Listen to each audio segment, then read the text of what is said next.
Assalamualaikum warahmatullahi wabarakatuh. Yang terhormat dosen penguji uji kinerja PPG dalam jabatan kategori 1 angkatan 1 tahun 2022 Universitas Syiah Kuala. Perkenalkan, nama saya Yosi Febrianti, guru di SMA Negeri 1 Masjid Raya Kabupaten Aceh Besar, Provinsi Aceh.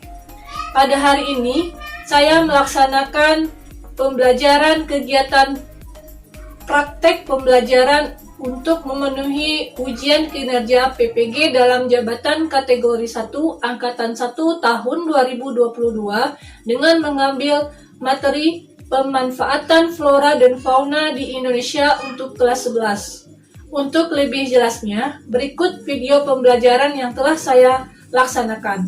Mohon kritik dan saran, masukan agar kegiatan pembelajaran saya lebih baik lagi.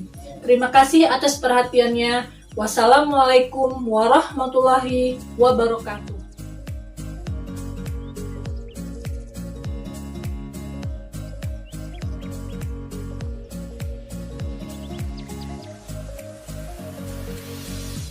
Assalamualaikum warahmatullahi wabarakatuh.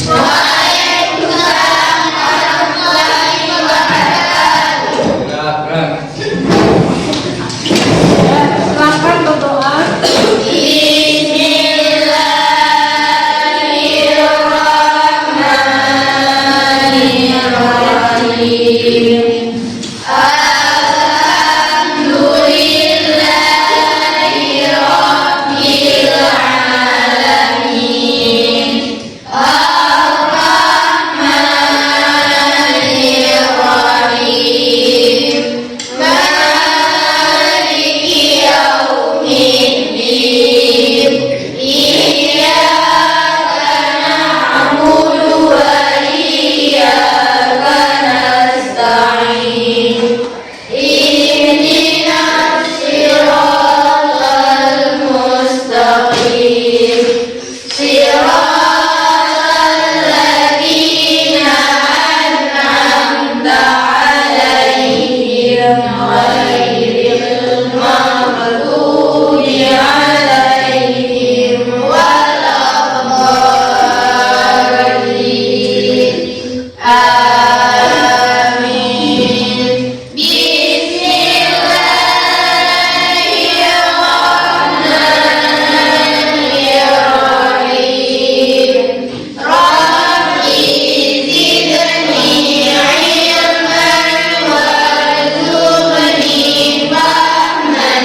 Rabbi zidni ilman warzuqni fahman. Rabbi zidni ilman warzuqni fahman. Atina ya Allah tambahkan ilmu ayatku dan berilah aku pemahaman yang baik. Amin. Kita absen dulu ya. Akbar Saputra, Hadir Bu. Andin, Hadir Bu. Aura Nabila, Hadir Bu. Auratul Jannah, hadir ya. Hadir. Rati Naina, Hadir Bu.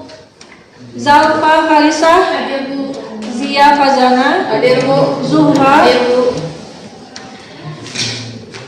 Muhammad Al-Fatir, hadir juga. Alhamdulillah Bu. Jadi ada 3 orang yang sakit ya. Nah, mudah-mudahan 3 orang temannya yang sakit ini diberikan kesembuhan secepatnya ya. Amin. Nah, ini sudah sarapan? Belum? Udah. Belum? Belum? Nah, kalau yang sudah sarapan, alhamdulillah lebih semangat hari ini untuk menghadapi pelajaran ke depannya ya. Nah, apa kabar hari ini? Baik. Alhamdulillah. Asalnya, tolong buka tasnya. Nah, topi, tas, tolong diletakkan ya. Nah, sekarang minggu lalu kita sudah belajar tentang apa? Ada yang tahu? Flora dan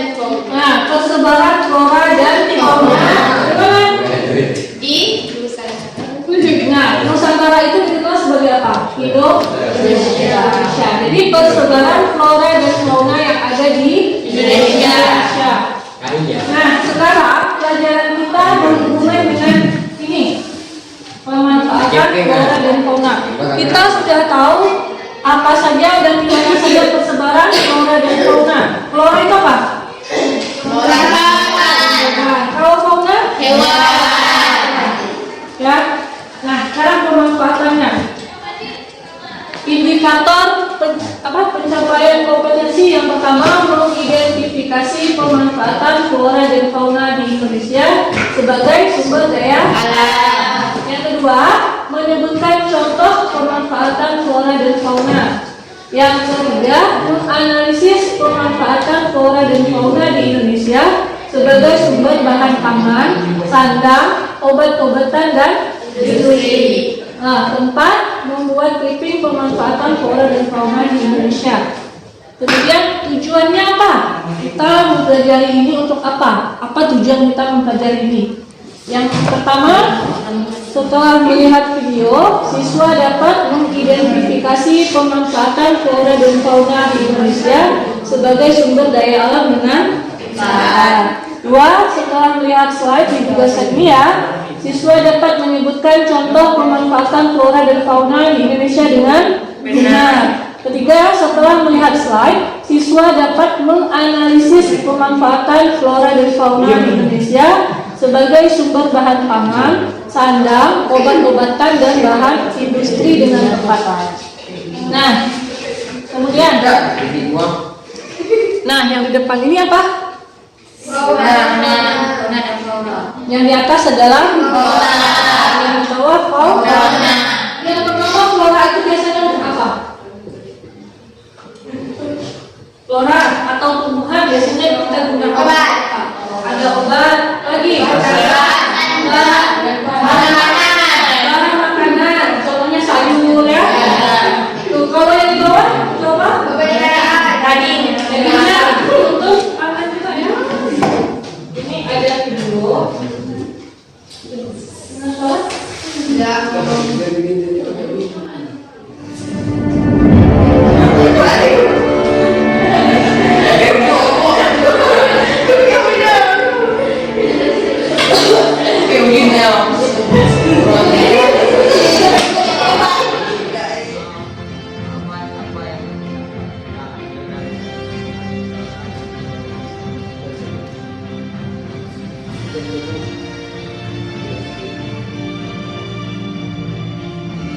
Hanya dibilang apa saja yang sudah kalian manfaatkan untuk flora dan fauna ini untuk kita, untuk kehidupan kita.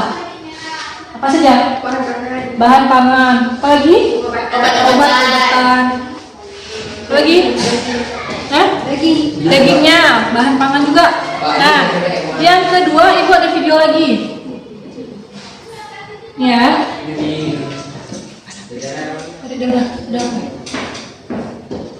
Setelah kalian melihat video, tadi dibilang kalau flora dan fauna itu digunakan sebagai apa saja? Sebagai devisa. Saya apa itu? Ya, sumber pangan itu apa saja?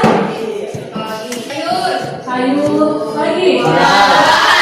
Buah, padi, jagung, sapi, telur, susu. Nah, kalau faunanya daging, susu ya. Nah, itu sebagai sumber pangan. Jadi sumber pangan itu memenuhi kebutuhan, bukan keinginan kalian. Kalau kita nggak makan, tidak bisa hidup. Nah, yang kedua sumber Sandang. di atas baju apa?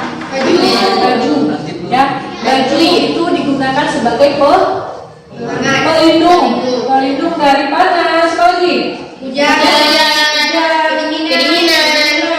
Nah, itu fungsi dari sandang. Kemudian Sumber pakan. ya, rumah, membuat rumah. Apa fungsi dari rumah? Sebagai tempat berteduh. Nah, kemudian sumber Obat-obatan. Obat-obatan ini sangat penting. Apa flora dan fauna yang digunakan sebagai obat-obatan? Minyak kayu putih, Lebah. lebah yang mengandung menghasilkan juga temanku ya. Ular. Ular. Lagi. Daging obat makan. Hah? Lagi. Ular sutra. Ular sutra.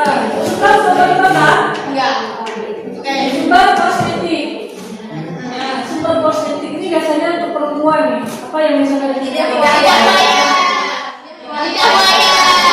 Daun mint. Nah, itu ya. Kemudian aspek budaya. Kalau di atas nomor apa? Upacara kabul. Nah, upacara kabul yang dilakukan di Bali. Bali. Ya. Yang di bawah orang Islam atau umat Islam memotong hewan seperti sapi, kambing, ya untuk disembelih sebagai hewan kurban. Kemudian sumber keindahan, ada nggak yang menggunakan flora untuk keindahan dunia? Ya, bunga-bunga dan segala macam. Kemudian sumber pramuka atau penyeimbang, ya saling ketergantungan. Kalau yang kemudian tempat yang di bawah nomor apa? Pulau Komodo. Pulau Komodo atau fauna. Kalau di tempat kita apa? Leno. Yang ibu lihat di Brandik ini ada konservasi hutan mangrove. Iya. Nah, itu bisa jadi tempat wisata. Pendek. Ada kan konservasi hutan mangrove? Orang Brandik ada orang Brandik. Ada. Nah, Setuju orang Brandik. itu jadi tempat rekreasi. Kemudian sebagai penyeimbang lingkungan, di situ ada ular, apalagi padi.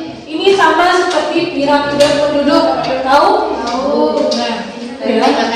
Kemudian sumber ilmu pengetahuan dan penelitian. Contoh ketika ada virus kemarin, virus corona.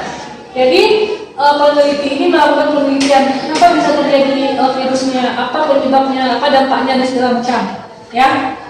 Kemudian sampai di sini ada pertanyaan dulu Kak? Tidak ada? Nah, kalau tidak ada, Ibu akan bagi kalian berdasarkan kelompok yang di depan. Ya. Sekarang kalian duduk ke kelompok, kita akan membahas sebuah tugas atau LKPD yang akan kalian diskusikan. Ya, silahkan duduk ke kelompok ini, nanti kalian buat ini berdasarkan ini. Berdasarkan sebagai apa ya? Prosesnya bagaimana? Ya, silakan kalian boleh cari buku atau buku ya. Dan kelompok 3, kelompok 3, nah tugasnya ini tentang menilai. Apa itu menilai? Ya, menilai ini digunakan sebagai apa? Pemanfaatannya, prospek ke depan dan apa dampak negatif dari adanya penilaian. Nah, kali di sini boleh lihat di buku, boleh lihat di internet. Ini bukan namanya jadwal. Ya, ya nggak usah. Ya, silakan Ibu ya. Nanti kalau bertanya yang ini, nah, kalau tahu Berapa nih ya yang sebelah? ya, prosesnya akan ya. Itu ya. Boleh dilihat dulu saya. Nah, kelompok 1. Kelompok 1 ini tentang sorghum ya.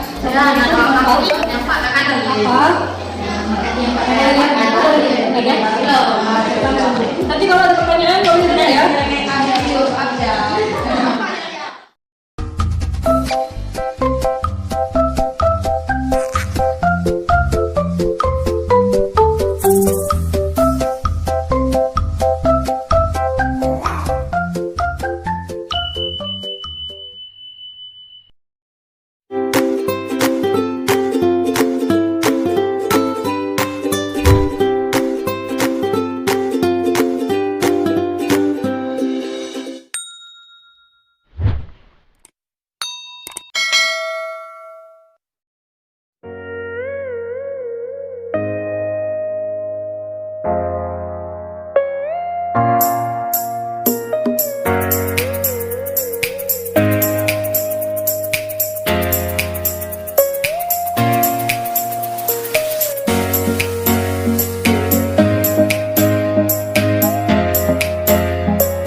kalian buat. Nah, silakan kelompok 1 tampilkan bacakan diskusinya, hasil diskusi. Assalamualaikum warahmatullahi wabarakatuh. Waalaikumsalam warahmatullahi wabarakatuh. Kami dari kelompok 1 yang beranggotakan saya Najwa Murtazia, rekan saya Nurul Faiza dan Andin Firmansyah. Kami akan mempresentasikan hasil diskusi dari kelompok kami. Yang pertama ada proses pemanfaatan sumber daya sorghum. Sorghum itu karakternya lebih keras, karena itu sebelum dimasak harus direndam selama 24 jam supaya mengembang. Keesokan harinya barulah bisa diolah. Setelah direndam, besoknya sorghum dikukus terlebih dahulu selama 1 jam. Saat pengukusan, karena rasa sorghum yang plain, Chef Rahmat menyarankan sebaiknya ditambahkan serai, daun salam, daun jeruk, lengkuas, dan sedikit garam untuk menambah aroma dan rasa. Setelah dikukus, sorghum baru bisa diolah untuk nasi goreng, racang, angles, atau kolak sorghum, dan lainnya. Kemudian ada apa keuntungan pemanfaatan dari sorghum? Dibanding dari nasi alias beras, sorghum diklaim jauh lebih unggul dalam hal nilai gizi. Dan Departemen Kesehatan RI mencatat bahwa sorghum memiliki kandungan protein, kalsium, zat besi, fosfor, dan vitamin B1 yang lebih tinggi dibanding beras. Sorghum juga diklaim baik dikonsumsi penyandang diabetes lantaran kandungan gulanya yang rendah. Bagi mereka yang tengah melakukan diet, sorghum juga bisa jadi counter santan yang ideal. Perut rasanya lebih bagus karena kandungan seratnya yang tinggi. Kemudian ada bagaimana prospek ke depan tentang sorghum. Sorghum bisa sebagai energi. Batang dari beberapa jenis sorghum dapat diolah menjadi etanol. Batang ini diketahui menghasilkan nira yang kemudian diolah menjadi gula atau sirup. Nira kemudian difermentasi dan mengalami proses distilasi sehingga menjadi etanol 95%. Sementara sebagai serat, tanaman bernama latin sorghum bicolor ini bisa difungsikan sebagai bahan baku industri kertas. Dan papan partikel meja atau dinding sebagai bumbu. Semua bagian sorghum diketahui bisa digunakan sebagai bahan pupuk organik. Dan kemudian ada pertanyaan, apa dampak negatif dari kegiatan pemanfaatan sorghum tersebut? Biji sorghum ternyata dapat menimbulkan efek seperti keracunan, dan yang apabila dikonsumsi dengan cara pengolahan yang salah. Hal ini dikarenakan tumbuhan tersebut memiliki kandungan senyawa saponin yang cukup tinggi, yang mana senyawa ini dapat menimbulkan keracunan apalagi apabila terkonsumsi cukup banyak. Maka dari itu ketika akan mengolah biji sorghum diperlukan beberapa tips agar kandungan senyawa saponin pada sorghum dapat berkurang dan tidak dapat menimbulkan keracunan pada seseorang. Oke, sekian presentasi dari kelompok kami. Ada yang mau bertanya? Ada? Nah, silakan yang mau bertanya kelompok 2 ya. Assalamualaikum warahmatullahi wabarakatuh. Waalaikumsalam warahmatullahi wabarakatuh. Kami dari kelompok 2 ingin mempertanyakan soal kelompok untuk kelompok 1. Apakah tanaman sorghum bisa jadi pengganti beras, dan bagaimana jika masyarakat tidak mau beralih dari beras dari pangan sorghum? Nah, pertanyaannya paham ya? Oke, terima kasih untuk kelompok 2 yang telah memberikan pertanyaan. Jadi untuk jawaban dari pertanyaan tersebut adalah sorghum bisa menjadi pengganti beras karena selain mengandung karbohidrat, sorghum memiliki kandungan yang lebih banyak daripada beras. Jika masyarakat tidak mau beralih, tidak apa-apa, apalagi di wilayah Indonesia. Berat nasi merupakan sumber makanan pokok, sedangkan di Indonesia tengah sorghum menjadi makanan pokok mereka. Nah, paham kelompok 2. Nah, terima kasih kepada kelompok 1. Tepuk tangan dulu untuk kelompok 1.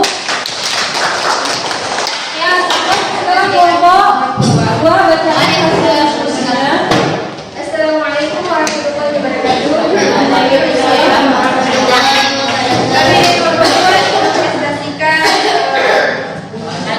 Hasil berikutnya kami. Yang pertama, proses pemanfaatan sumber daya tersebut. Proses pembuatan gas sutra dari ulas sutra. Yang satu kepompa dari ulas sutra direndam dan direbus dengan air panas. Setelah kepompa dipisahkan dari ulas sutra.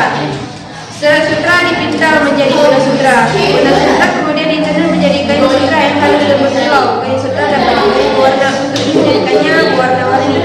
Pengolahan serat yang terdapat pada kelompok ulas sutra dari spesies keuntungan dari pemanfaatan tersebut? Yang pertama, penghasil benang sutra untuk kebutuhan industri tekstil yang diambil dari pokoknya. Yang B, dijadikan dari obat tradisional di Cina karena obat ini mengandung banyak protein. Yang C, dipercaya untuk merawat kulit wajah sehingga banyak digunakan di klinik kecantikan. Yang pertanyaan nomor C, bagaimana aspek depan? Kedepan ulas sutra ini akan banyak dibudidayakan untuk mengambil banyak manfaat dari ulas sutra ini. Kata lain, ulas ini bisa menghasilkan banyak uang bagi para pembudidayaannya. Karena kebutuhan ulas sutra dalam negeri belum terpenuhi sehingga masih mengimpornya. Yang D, apa dampak negatif dari kegiatan pemanfaatan tersebut? Dampak negatif dari banyaknya manusia yang menyediakan ulas sutra, maka banyak tumbuhan dan tanaman yang akan menjadi rusak karena ulas ini. Dan kelompok 2 sudah. Ada yang mau bertanya untuk kelompok 2? Ada. Nah, sampai kelompok 3. Diri. Hadap ke sana. Assalamualaikum warahmatullahi wabarakatuh. Kami ingin menanyakan untuk kelompok 2. Apakah pengelolaan ulas sutra di Indonesia sudah ada? Jawabannya sudah ada, tapi belum sebanyak di luar negeri dan pembudayaan ulas sutra juga masih minim sehingga Indonesia masih mengimpor dari luar. Demikian. Paham? Paham. Terima kasih kepada kelompok 2. Dan kelompok 3, silakan tampil kelompok 3. Assalamualaikum warahmatullahi wabarakatuh. Waalaikumsalam warahmatullahi wabarakatuh. Kami dari kelompok 3 akan membacakan tentang tanaman mineral. Proses pembuatan sumber daya mineral. 1. Tumbuh herbal mineral segar. 2. Setelah itu peras sampai airnya terkumpul. 3. Minumlah air yang terkumpul tersebut.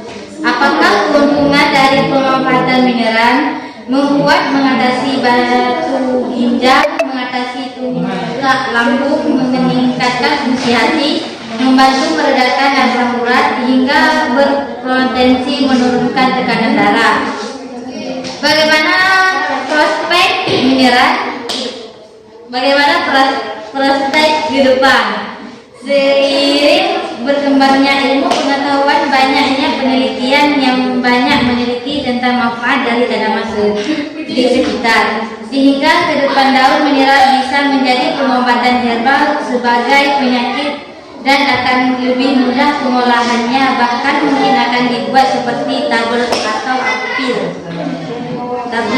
pil. Ada dampak negatif dari kegiatan pemanfaatan mineral.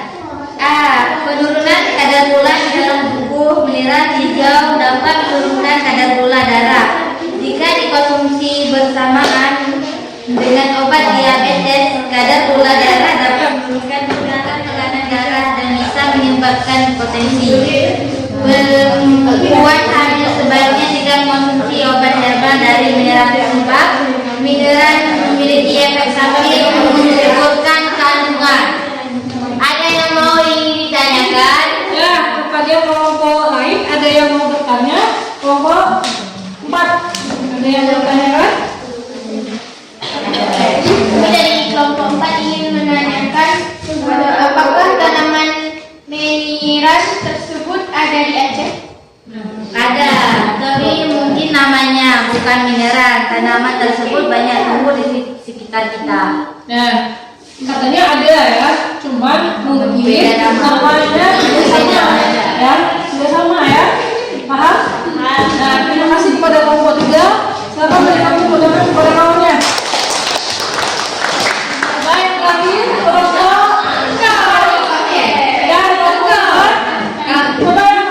siapa yang mau bertanya? Gio,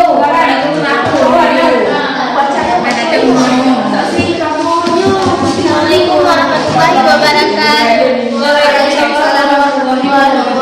Kami dari kelompok 4 ingin mempresentasikan hasil kerja kami, budidaya lembah madu. Proses pemanfaatan sumber daya tersebut yaitu pemanenan madu diusahakan pada waktu sore hari agar tidak mengganggu aktivitas lebah pekerja. Posisi pemanen berada di samping atau di belakang stuk lebah. pilih koloni yang banyak dan sehat. Keuntungan dari pemanfaatan tersebut, madu mengandung zat gizi yang sangat banyak, diantaranya protein, karbohidrat, asam amino, vitamin, mineral, dekstrin, pigmen tumbuhan, dan komponen aromatik. Selain madu, hewan ini juga menghasilkan propolis, bee pollen, royal jelly, dan lilin. Prospek ke depan, karena produk yang berasal dari madu saat ini sangat dicari karena khasiatnya dalam menyembuhkan berbagai penyakit yang diderita oleh manusia, maka prospek ke depan madu akan sangat besar dan memiliki keuntungan yang tidak sedikit bagi pembudidayanya. Dampak negatif dari kegiatan pemanfaatan tersebut yaitu petani biasanya memanen lebah madu dengan mengambil semua sarangnya, sehingga hanya dapat satu kali panen madu hutan. Dengan mengambil semua sarang lebah apis dorsata yang disebut aning oleh masyarakat setempat, termasuk larva dan anaknya, menyebabkan populasi lebah aning pun berkurang. Nah, kepada kelompok lain, ada yang mau bertanya? Kelompok satu, nah, silakan. Kelompoknya aja.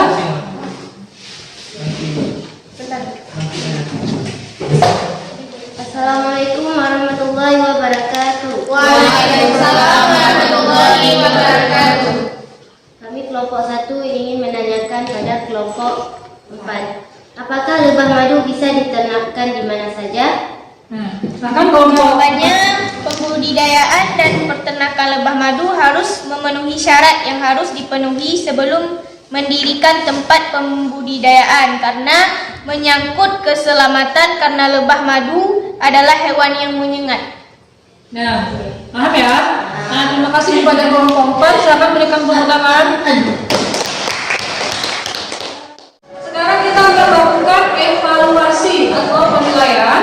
Ya, di sini kalian bisa melihat atau mencari quizzes di pencariannya atau di Google-nya atau di Chrome-nya. Silakan keluarkan handphone. Semuanya udah keluarkan handphone? Ya. Nadine udah? Yang lain? Rahel? Yang bawa HP silahkan keluarkan handphone-nya.